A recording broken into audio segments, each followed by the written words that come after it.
നന്മകളെ കുറിച്ച് സൂചിപ്പിക്കുന്നത് വചനത്തെയും അല്ലാഹു നിക്ഷിപ്തമാക്കി എന്നതാണ്. ഒരു വ്യവസ്ഥ നിർണയിച്ചിട്ടാണ് തന്റെ ജീവിതം കൊണ്ട് അതിൽ മാതൃക കാണിക്കുകയുണ്ടായത്. ഒരു പെൺകുട്ടി അവളെ തന്നെ ഒരു പുരുഷൻ ഏൽപ്പിച്ചു കൊടുക്കുന്ന ഒരു രീതിയല്ല, ആ പുരുഷൻ ഏറ്റെടുക്കുകയാണ്. ആരിൽ നിന്നും? ഈ പെൺകുട്ടിയുടെ പിതാവിൽ നിന്ന്, അതല്ലെങ്കിൽ ആ പെൺകുട്ടിയുടെ രക്ഷിതാവിൽ നിന്ന്. ആ പെൺകുട്ടിക്ക് അല്ലാഹു നൽകുന്ന മതപരമായ ഭൗതികമായ വലിയ സുരക്ഷിതത്വത്തിന്റെ ഒരു അടയാളം കൂടിയാണത്. കേവലമായ ഒരു ഏറ്റെടുക്കലല്ല, അള്ളാഹുവിനെ മുൻനിർത്തി അങ്ങനെ തുടങ്ങി നല്ല ഒരു ബന്ധം രൂപവൽക്കരിക്കപ്പെടുകയാണ്. ബഹുമാനപ്പെട്ട പാലക്കാട് സയ്യിദ് ഹമീദ് അലി ശിഹാബ് തങ്ങൾ ഇതിന് കാർമ്മികത്വം വഹിക്കും. അല്ലാഹു റബ്ബുൽ ഇസ്സത്ത് ഈ രണ്ട് കുടുംബങ്ങൾക്കും എല്ലാ ഐശ്വര്യങ്ങളും പ്രദാനം ചെയ്യട്ടെ, ആമീൻ എന്ന് ദുആ ചെയ്തു ഞാൻ എന്റെ വാക്കുകൾ ഉപസംഹരിക്കുകയാണ്. നിക്കാഹിലേക്ക് പ്രവേശിക്കുകയാണ്.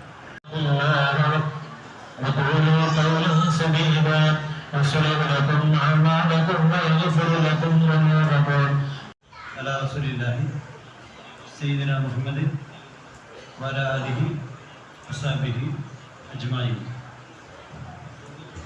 زوجتك وأنكحتك بنتي إبا فاطمة بمهر هذه الولي من الذهب.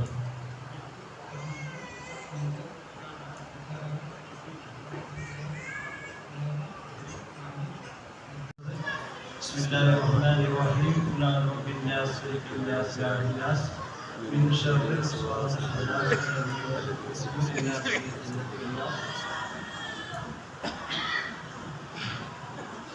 من الراضي سبحانك سبحانك لا نحصي ثناء عليك أنت كما أثنيت على نفسك فلك المنت لا ترضى. اللهم صل على سيدنا محمد وعلى آل سيدنا محمد. اللهم صل على سيدنا محمد.